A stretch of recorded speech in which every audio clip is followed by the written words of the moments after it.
Maayong hapon na tong tanan. Padung na ko uli sa kong trabaho. So, nagkagiwatay ta ani. But, ang naining message na ako nga, mag-discuss ta. Nangutana siya.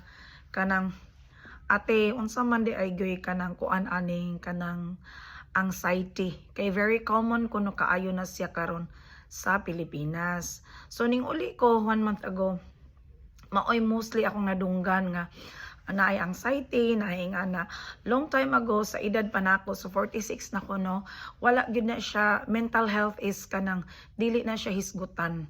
Dili na siya hisgutan sa una kay kana bang murag ang atwa kay la sige magreklamo ka bunalan dayon ka lusion dayon ka. So we have to deal with our problems right away.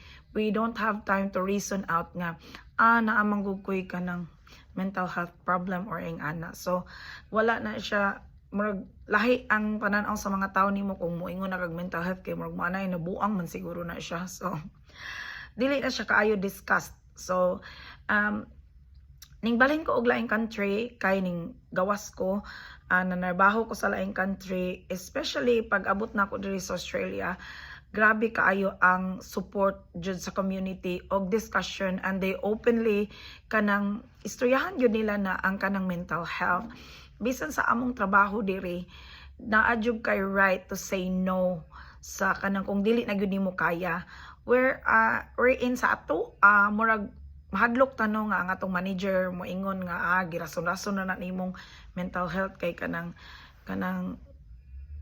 tapulan tuod ka. Pero I think lately nga pag-uli na ako, nakadungog na po ko sa akong mga pagumangkon o sa akong mga igagaw nga mental health is actually given now attention sa mga trabahoan, no? Gidiscuss na pod na. Karon, I wanted to say something about kung unsa ka gyud nang gikan ang anxiety. So unsay according to the studies. So I finished psychology but I could not really kanang wa ko ning dili ko ana na dito na ko sa kanang psychologist nga doctor level na gyud kay kanang anxiety man god needs gyud na siya diagnosis nga moingon jud kad I am nagsuffer jud kog diagnosis nagsuffer jud kog anxiety with proper diagnosis from the psychologist nga naa jud kay anxiety disorder. So kanang most of the time mo ano ta Jesus na anxiety gyud ko, murag term na lang na nato no. But kanang nakoy mga estudyante dire, I'm teaching young adults too. Kinahanglan makapakita gyud na sila nako og diagnosis gyud gikan sa ilang doktor nga naa gyud sila anxiety kay harong ma-support nako pud sila in ways nga they need. Okay? Ingana. So ingana dire. Well, anyway, ako siya, nag-research ko. So, kani siya, nakuha ni nako sa website nga Business Mirror. So, akong gitanong kung reliable ba ang Business Mirror website. So far, average ang iyang bias, kanang murag iyang bias thoughts. But, gipick ni nako because ang part sa study is naghisgot siya nga one of the university in Australia is ning appeal siya, ning participate siya sa research. So far, if we go back, so kani siya mga, I think the research was actually done little later, no, mga 2 years ago, 4 years ago.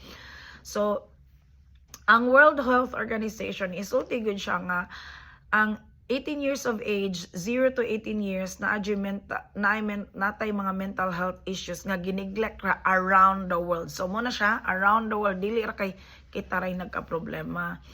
Then, sa Philippines Country Report 2022, so 2022, dugay-dugay na po siya, according to the UNICEF, East Asia ug Pacific Regional Office, nga usa sa 7 ka lalaki ug usa sa 9 ka babay nga nag-edad og napo to 19 na ay mental health disorder.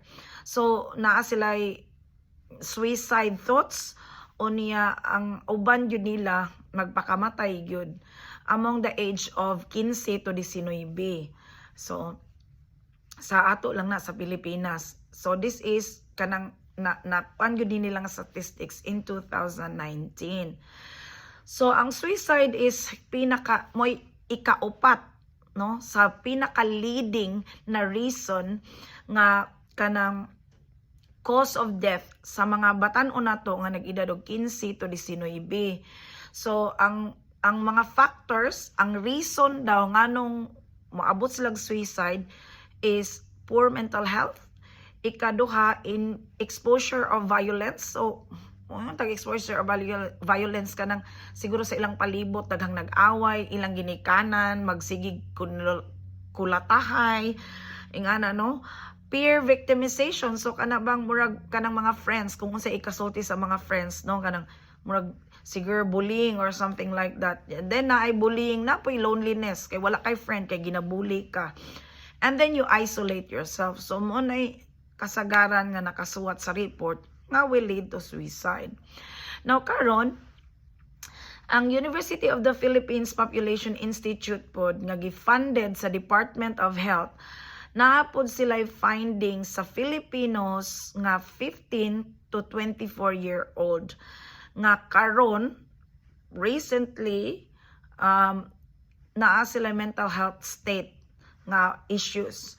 Okay, so 1 of every 5 Pinoy youth have considered ending their life, and unom kabuk ana di sila ganahan nga makigistorya or i-share nila sa bisan kinsa. So then Monash University, no, naa na siya diri sa Australia pero layo na nako, tuwa na sa Melbourne.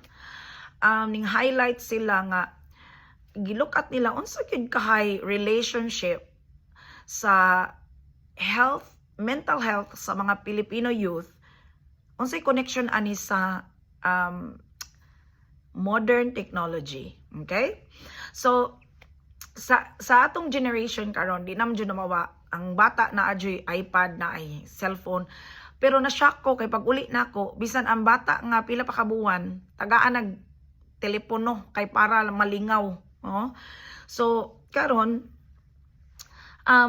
very exposed kay sila, nag-rely sila sa gadget, nag-rely sila sa internet.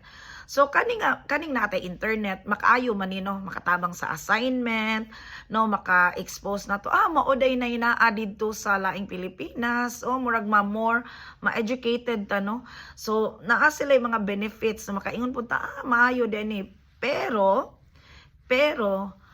ang excessive use ani natay early exposure. So ang mga bata nga gagmay ma-expose na sa mga maot nga mga content, no, graphic content, kana bitang mga makita nimo diha nay mag-post. Naapoy mga uban wa poy buot mag-live, kana bitang mag-live nga nay nag-away, mag-live nga nay giihaw nga animals, mag-live kanang idulit gyud ng mga naong sa kanang mga nadisgrasya na ay gipusil.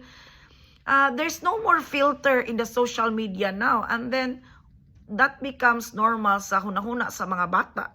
So murag hadlok na kaayo ang atong sa una mahadlok nito ay na ako ni gipusil dito di maganita kay bag unsay pormaan na.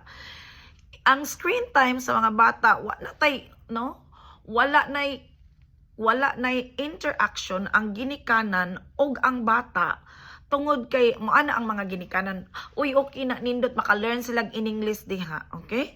So makakuan sila pero naabay interaction ng bata. Wala. So mo nay masul sa ilang hunahuna. Moving aside sa study, way labot sa study no, sa ako lang pagtudlo dire. Nakitaan gyud na sa lain po nga study dire sa Australian Family Institute nga study dire. Nakita gyud na nila nga ang bata nagtan-aw og TV, no, nagtan-aw ka og TV, pero ang bata nag-focus ra diha. Yes, maka-in-English imong anak, maka-learn ang imong anak, mamura na sila kung anong pareha na nagka-inistoryahan sa Peppa Pig. But you did not know as a parent, ang wa nimo nahibawi, ang wa nato nahibawi, walay social interaction ang bata. So ang iyang nahibawan, kanarang nasa TV. So lahit yun ang makig-istorya ka sa tao kay probably ang iyang gitan-aw balik-balik, say for example Peppa Pig or unsa ba na, balik-balik ang tubag. So kung makig-istorya gyud ka sa tinuod nga tao, kung mangutana ka kanang unsa di gibati nimo, probably ang itubag sa imong kauban mingog happy man ko pero guol po ko gamay. So ang nakitaan sa bata sa TV tungod kay they just want to look good in the movies, kanang mga cartoon unsa pa na di mo ingon, I'm very very happy. So walay naka-learn ang bata, yes, naka-learn og emotion, pero why social interaction kanang mo na siya gingon, why common sense nga naaday posible di ay nga og happy ka, dili completely nga happy ka, naapoy sad nga part. So mo na gikabalakan pod namo diri. So sa among mga daycare centers diri 0 to 5 bawal jud na magtan-aw ang bata og TV the whole time. Kung dili kinahanglan, dili jud na patan-awon og TV. So usahay, it could be fun, pero kung ma-addict na gani ka sa social media or sa imong gadget, it can cause, this is according to study, sleep deprivation. Sa diyan ka matulog og tarong kay dugay man ka mahuman, malipat man ka sa oras. Then kung wala kay tarong nga tug, syempre dali ka ma-stress, irritable ka, inigaugma. Kung irritable ka, stress ka, ma-anxious na ka, kay madali na ka maraton, maunsa na ba ni, wa na nagkadimaw imong buhat. And then it will lead to depression, kay wa na ni relate na sa imong nga wa na man ni na maoy ka na nya, wa naman nagkadimao ni akong health nya. Munang you don't talk to other people too.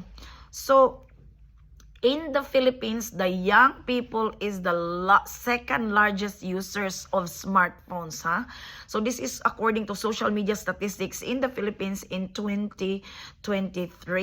So muna nga, especially nga dili ma-supervise sa ginikanan, dili ilak, no? Pasagdaan na bisag unsay ilang tan-awon. Okay? Ang ginikanan po busy pong tan-aw po sa ilahang gusto. Okay? So ang actually ang na-result ani sa risk sa iyang study is maka-increase siya og social og behavioral issue. So natay problema sa atong behaviors, no? Mahimo tang impulsive kay di nam ta kahawat, no?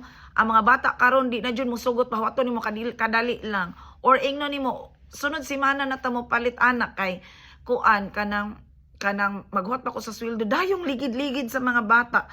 Sa unang panahon mo ingon ganina imong akong mama, no, sige kanang sa 2 months pa ka mapalitan kay tiguman pa na nato. Sus ma-excited gyud din ta, pero 2 months karon ang mga bata, not all but most of the time magsuko-suko dahil kay dili mapalitan.